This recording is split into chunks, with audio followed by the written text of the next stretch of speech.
Hey everyone, Mike DeBlis here. Welcome back to the webinar on your Lifeline for Form 8938.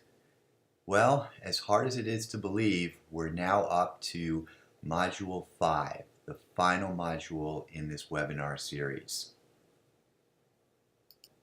Here in Module 5, I'm going to do a comparison of the Form 8938 and FBAR requirements. What I've done for you is I've constructed a chart. As you can see in the first column of the chart, there is the list of categories from who must file to reporting thresholds.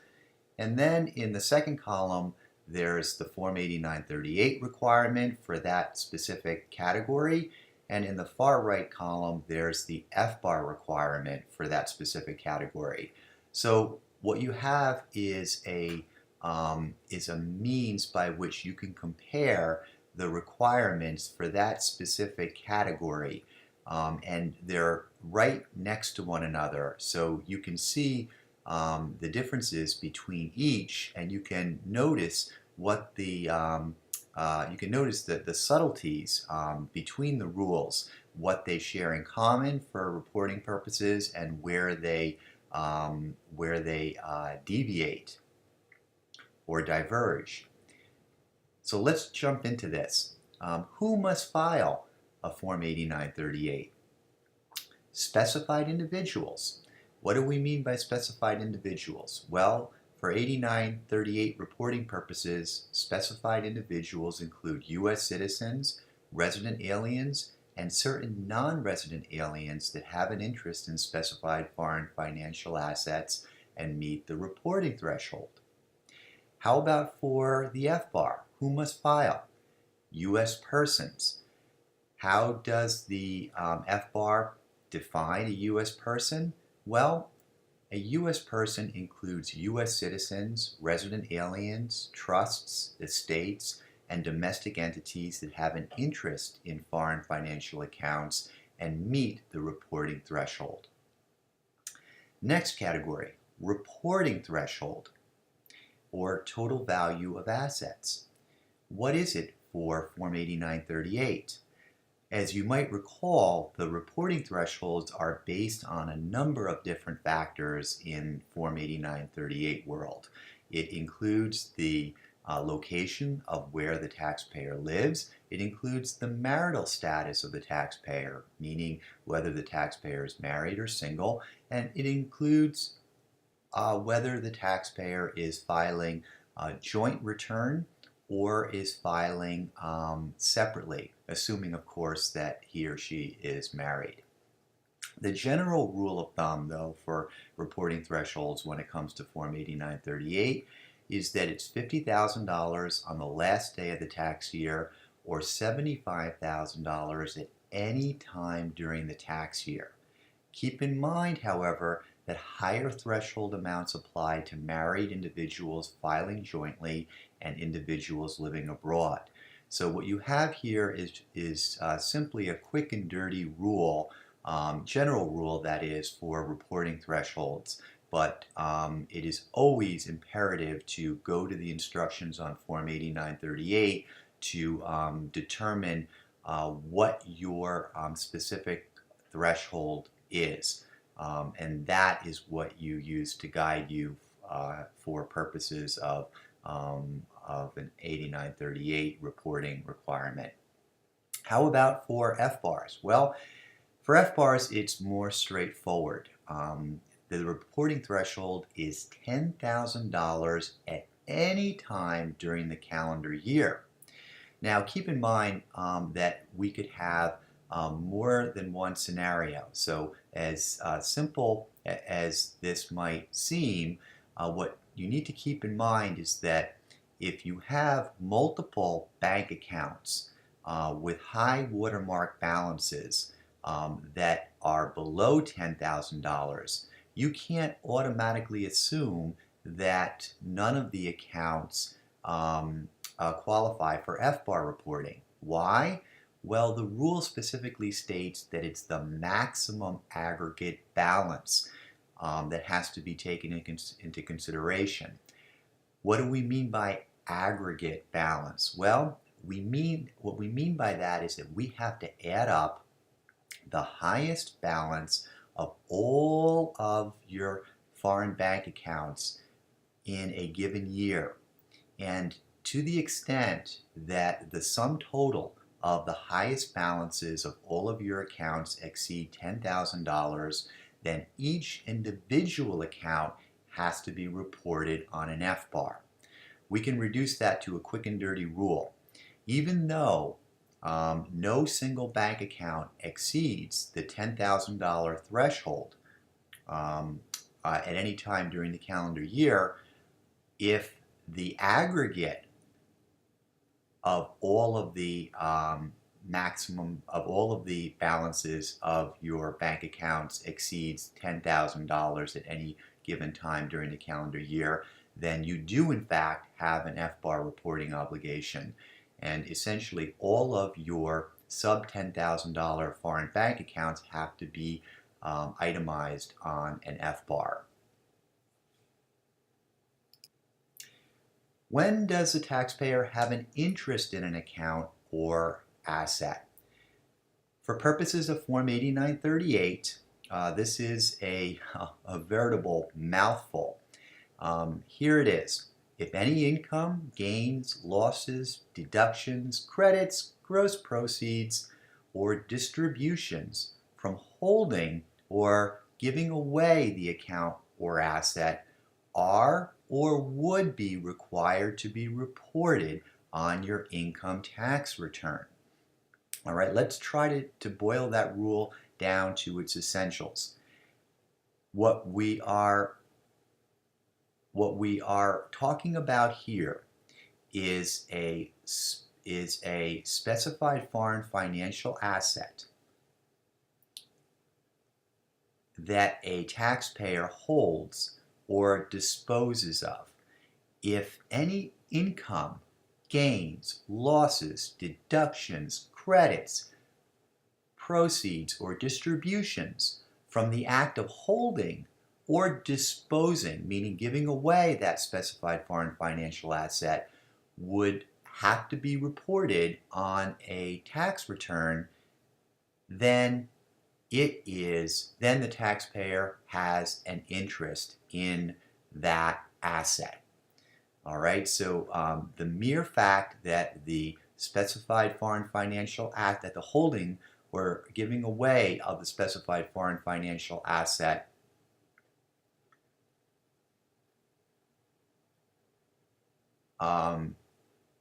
creates income, losses, deductions, or credits that would have to be reported on a tax return, that triggers a Form 8938 requirement, because in that case the taxpayer would be considered to have an interest in the asset. For FBAR purposes, what we can do here to determine whether the taxpayer has an interest in an account is we can create two categories. One for financial interest and the other for signature authority. Either one of those categories would necessarily mean that the taxpayer has an interest in the account. Well, what do we mean by financial interest? By financial interest, we mean that the taxpayer is the owner of record or holder of legal title, or the owner of record or holder of legal title is a taxpayer's agent or representative, or the taxpayer has a sufficient interest in the entity that is the owner of record or holder of legal title. So under any one of those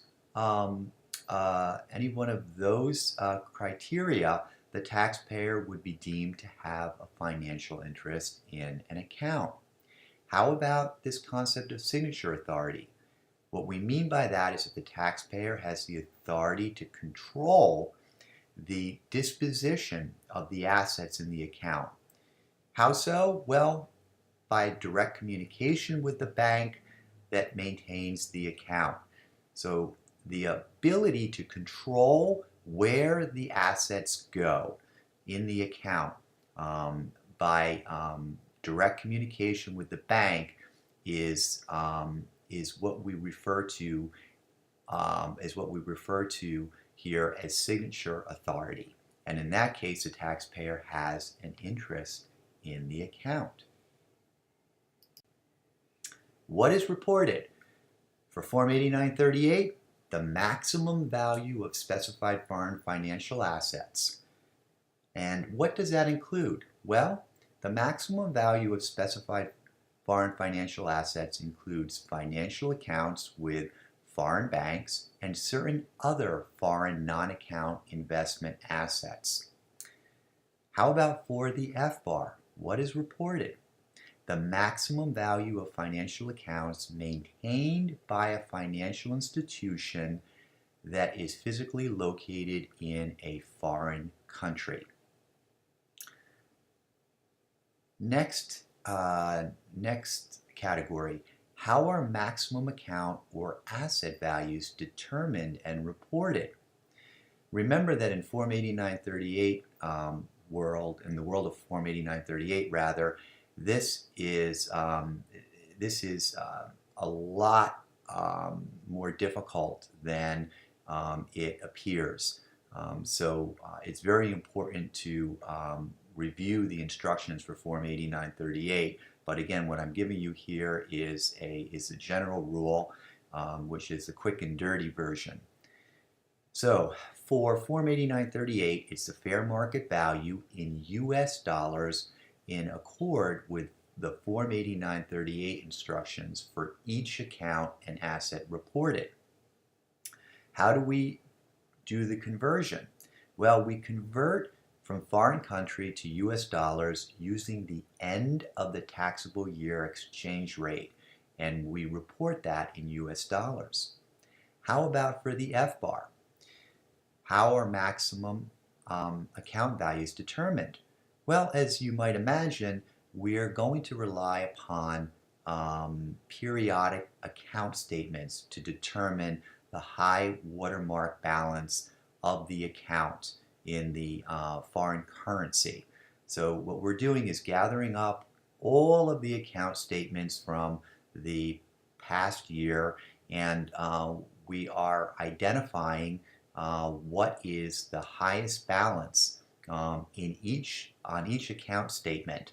And essentially, once we determine what the highest account balance is on each account statement, we will lie each account statement side by side and do a stare and compare to identify the highest balance of all of the periodic statements. That will be the high watermark balance of the account that we use to that is used to reflect the high maximum balance of the account for that year. How about the conversion? Well, we'll convert to US dollars using the end of the calendar year exchange rate, and that'll be reported in US dollars. When is an 8938 due? By the due date, including any extension if one applies for the income tax return. So the way to think of the way to simplify and streamline the Form 8938 is to view it as though it's part and parcel of the tax return, because essentially it is.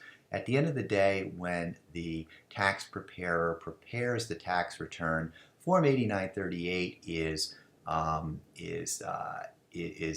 basically a form that gets compressed into the 1040 or the 1040 NR and is basically included in one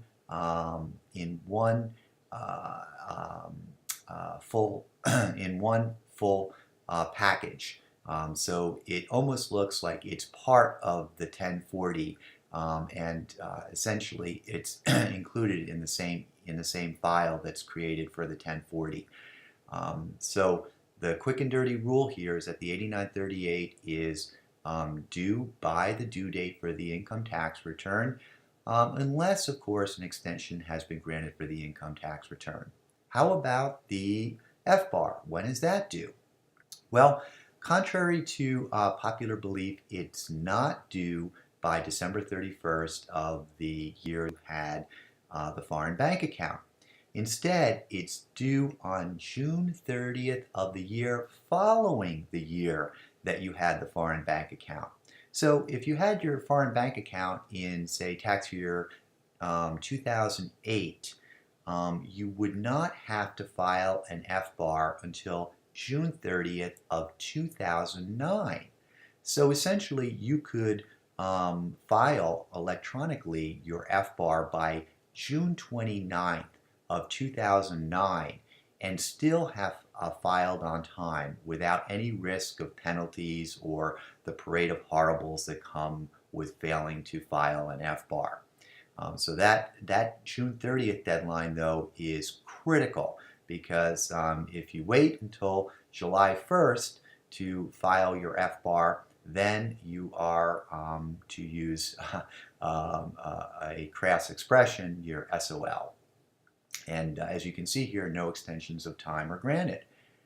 Where to file?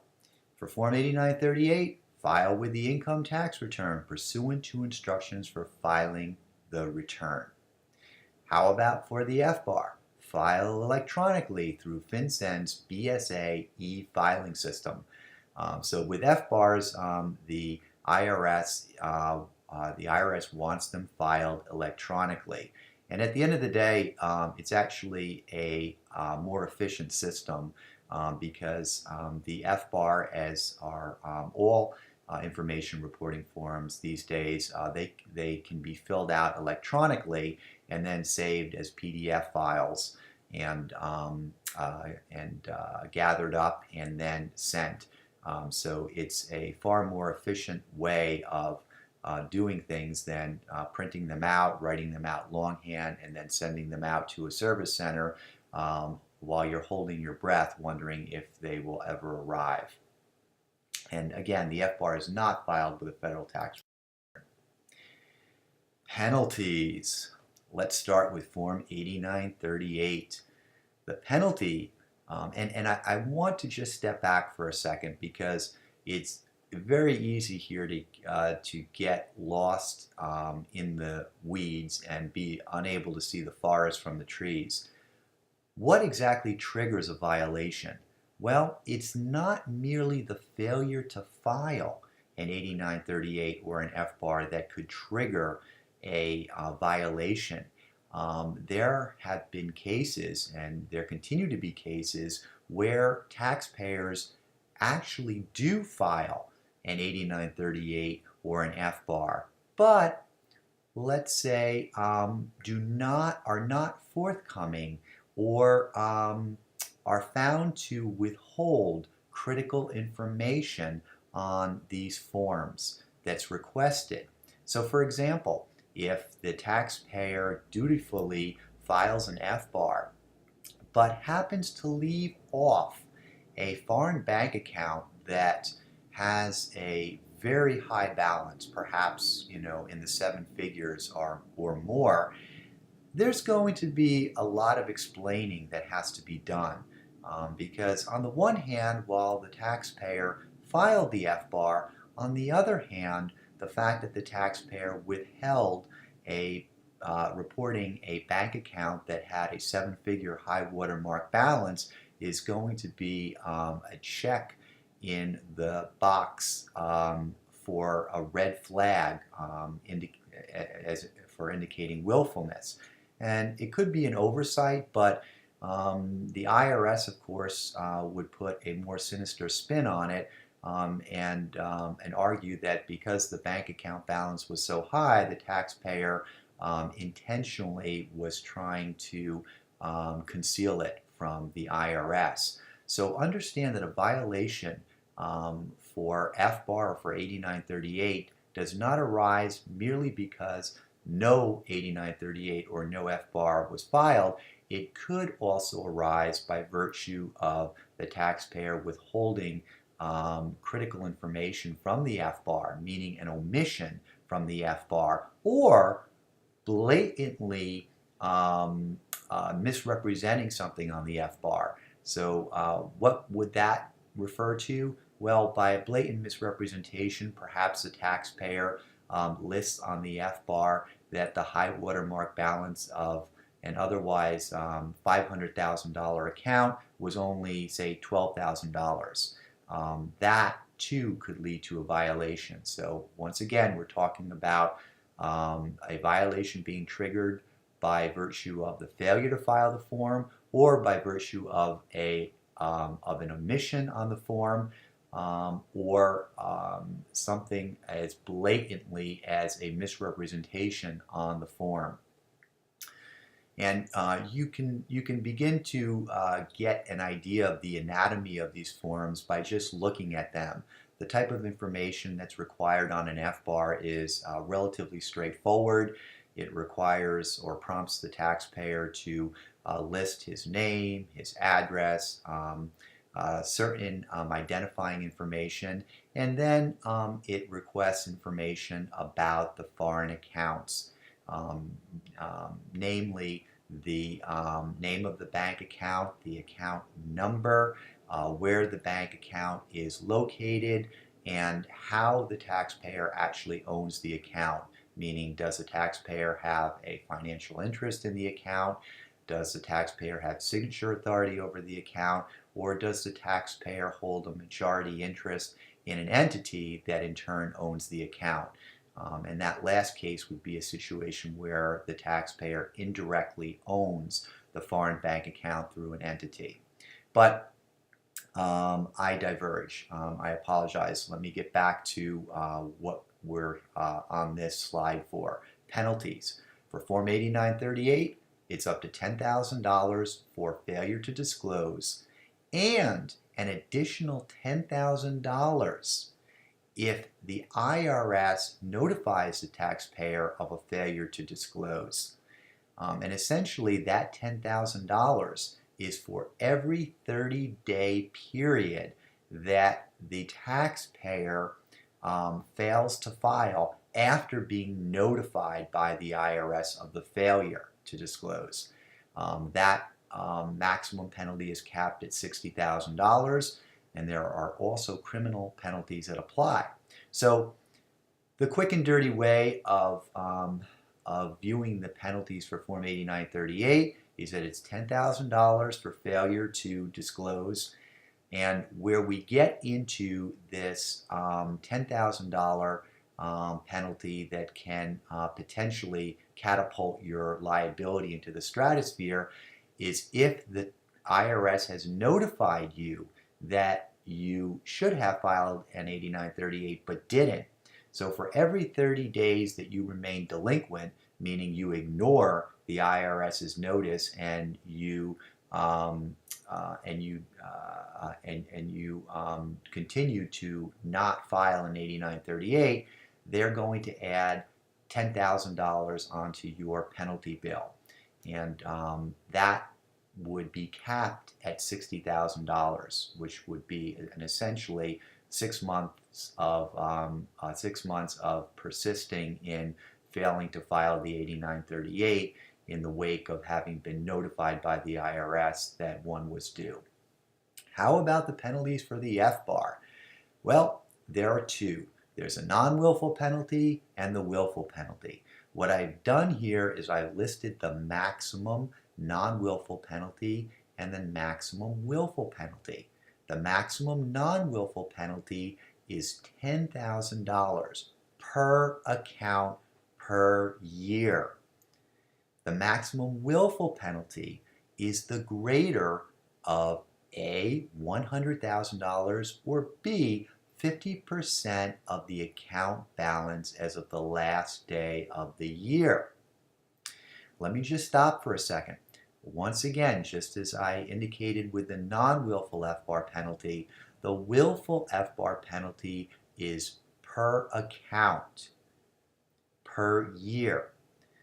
The reason why this is so critical to understand is that when we talk about FBAR reporting, to the extent that the taxpayer has multiple foreign bank accounts in any given year, all of the bank accounts that in the aggregate exceed $10,000 would be listed or itemized on one FBAR. So stick with me here. The reason why there is this misconception that only one penalty, meaning if it were deemed to be non-willful, 10,000, or if it were deemed to be willful, either A or B, applies per year, is because taxpayers, and this is a very sensible way of approaching this. Taxpayers say, well, there was only one FBAR that had to be filed, and all of my foreign bank accounts were listed on that single FBAR. So even though the IRS found me in violation of multiple bank accounts, the fact remains that since all of those bank accounts were itemized on one FBAR, there can be only one penalty. So if the IRS determined that my behavior was non-willful, then the maximum penalty they can assert is $10,000 for the year. Or if the IRS found that my behavior was willful, the maximum penalty that they can assert is either $100,000 or 50% of the end of year balance for that year. That, my friends, is a mistake. Once again, the FBAR penalty is calculated per account, not per FBAR. We all know that all of the accounts are listed on one FBAR, but it is possible for the IRS to assert an FBAR penalty for each account that the taxpayer has in a given tax year. And that could, of course, catapult the FBAR liability into the stratosphere.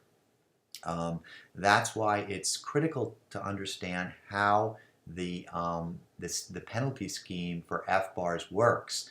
And also, it's necessary to consider that the IRS could go back and actually review more than just 1 year and assert FBAR penalties in more than just 1 year. Keep in mind that the statute of limitations for FBARs is 6 years from the date of the violation. And we're talking about the date of the violation as occurring on June 30th of the year following the year that the taxpayer had the foreign bank account. So this is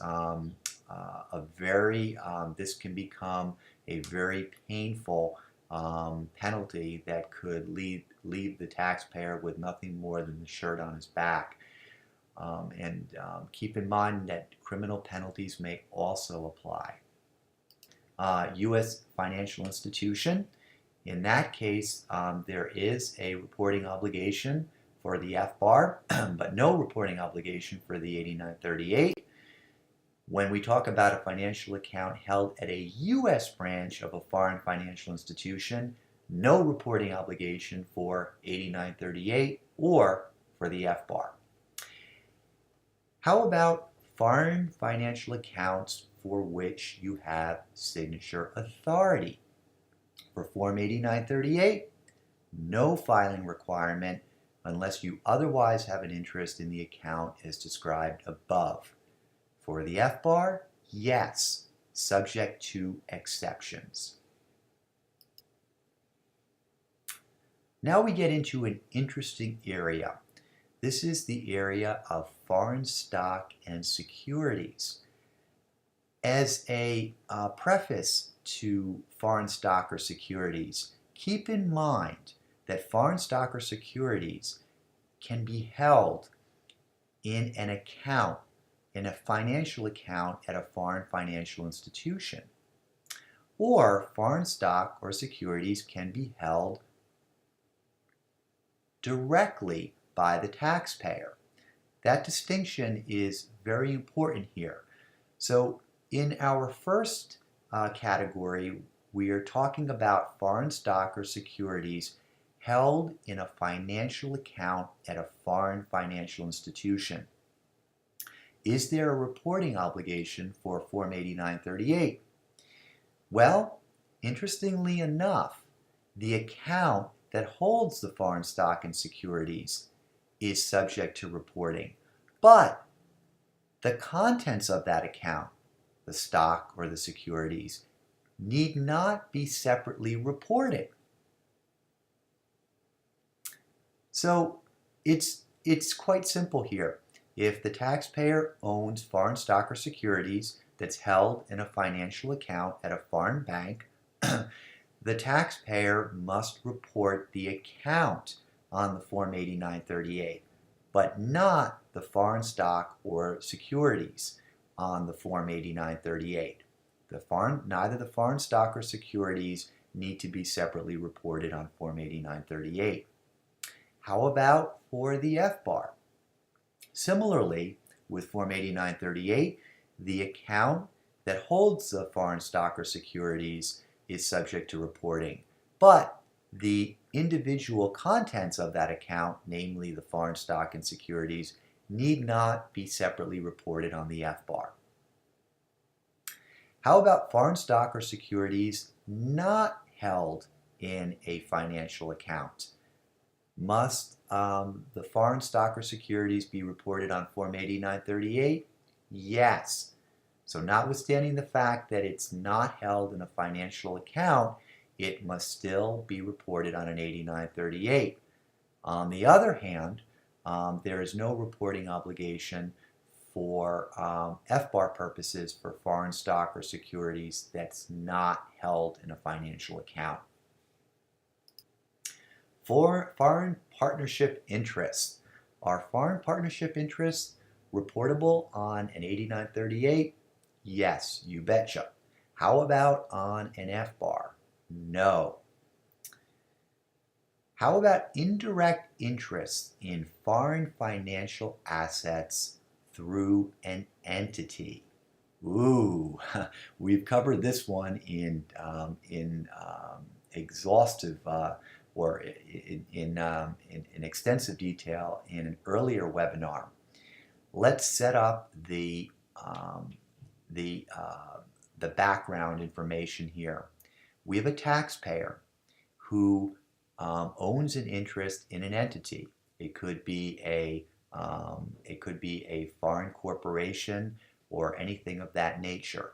The corporation in turn owns foreign financial assets. So the taxpayer could be said to indirectly own the financial assets based on the fact that the taxpayer owns an interest in that foreign entity. Must the taxpayer report that indirect interest in the foreign financial assets that he owns through the entity on an 8938? No. But note the difference here and the distinction between Form 8938 and the FBAR. In the case of an FBAR, the taxpayer must report his indirect interest in the foreign financial assets if he has sufficient ownership or beneficial interest in the entity. What do we mean by sufficient ownership? Well, what we mean by sufficient ownership is greater than 50% interest in the entity. In other words, if the taxpayer is a majority owner of a foreign entity, such as a foreign corporation, and the foreign corporation in turn owns, say, a foreign bank account, the taxpayer would have an obligation to report that foreign bank account on an FBAR because A, he indirectly owns the foreign bank account through the entity, and B, he possesses an ownership interest in the entity that's greater than 50%, and that thus makes him a majority shareholder of the entity. And there you see a very interesting distinction between reporting for Form 8938 and FBAR. How about foreign mutual funds? For Form 8938, you betcha, they must be reported. How about for the FBAR? You betcha, they must be reported. How about domestic mutual fund investing in foreign stocks and securities? No, they need not be reported for Form 8938 purposes or for FBAR purposes. How about foreign accounts and foreign non-account investment assets held by foreign or domestic grantor trusts for which the taxpayer is the grantor? For Form 8938, yes, as to both foreign accounts and foreign non-account investment assets. All right, so we have two categories here, foreign accounts and foreign non-account investment assets held by foreign or domestic, either or, grantor trusts that the taxpayer is the grantor of. For Form 8938, for both foreign accounts and foreign non-account investment assets, there's a reporting obligation. For FBAR purposes, yes, but only as to foreign accounts. Moving on to our next category, foreign issued life insurance or annuity contracts with a cash surrender value. Yes, they must be reported on both Form 8938 and on the FBAR. How about foreign hedge funds and foreign private equity funds? Yes, as to Form 8938, no, as to the FBAR. How about foreign real estate held directly?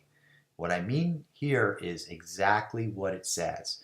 A taxpayer who owns property in Switzerland in his or her own name or in any other foreign jurisdiction, there is no reporting obligation for either Form 8938 or for the FBAR. Where things get tricky here is when the foreign real estate is held through a foreign entity.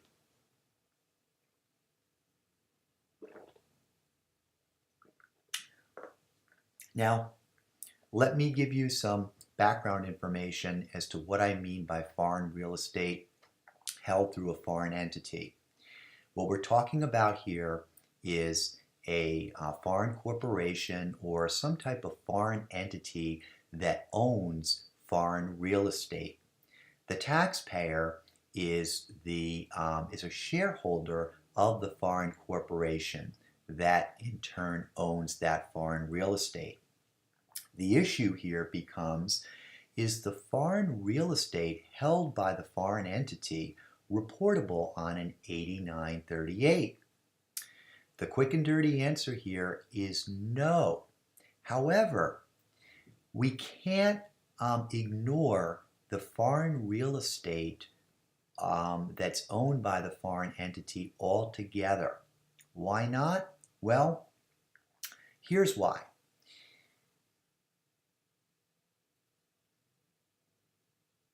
The foreign real estate that's held by the foreign entity is used to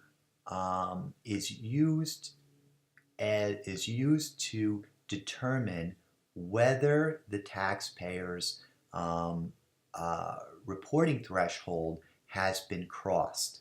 Okay, but it will never be reportable on the 8938.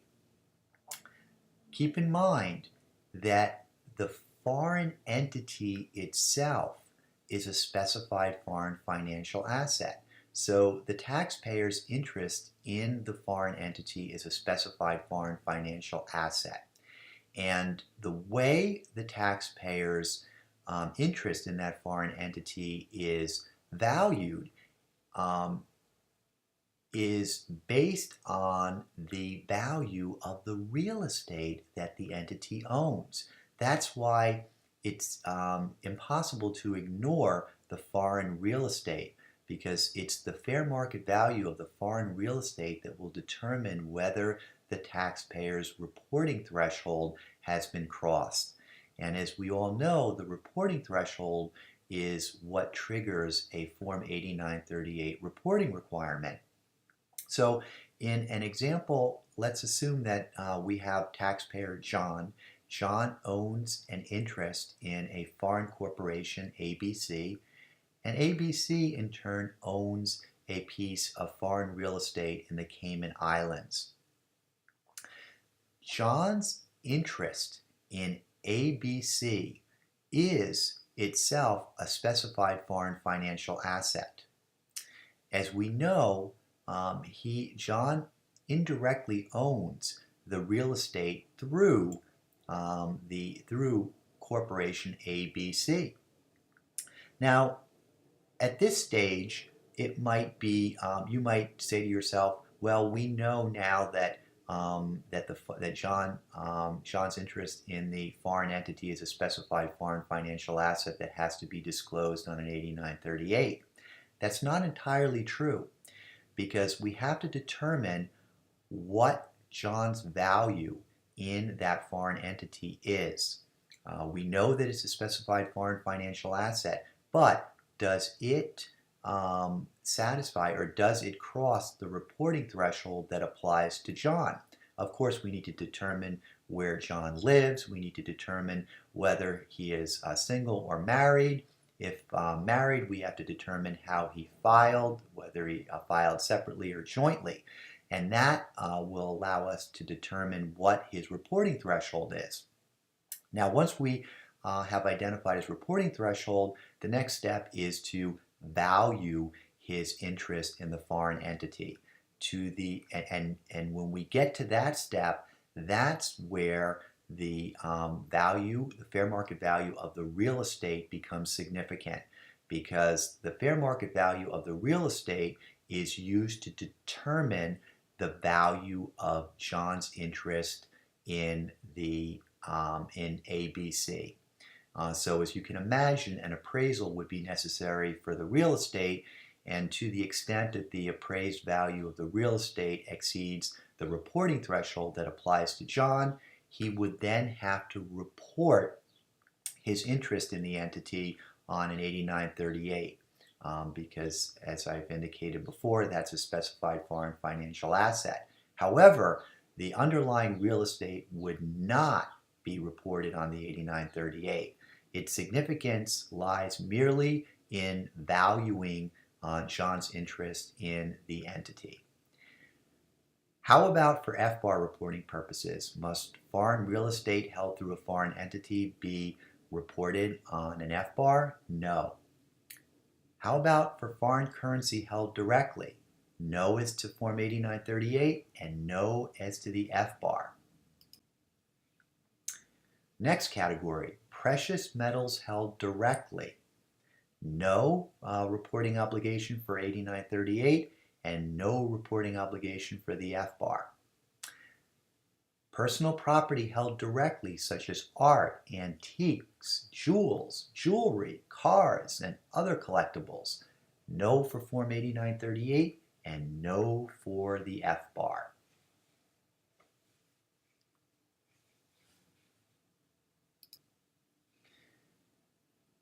And for our last category, Social Security type program benefits provided by a foreign government.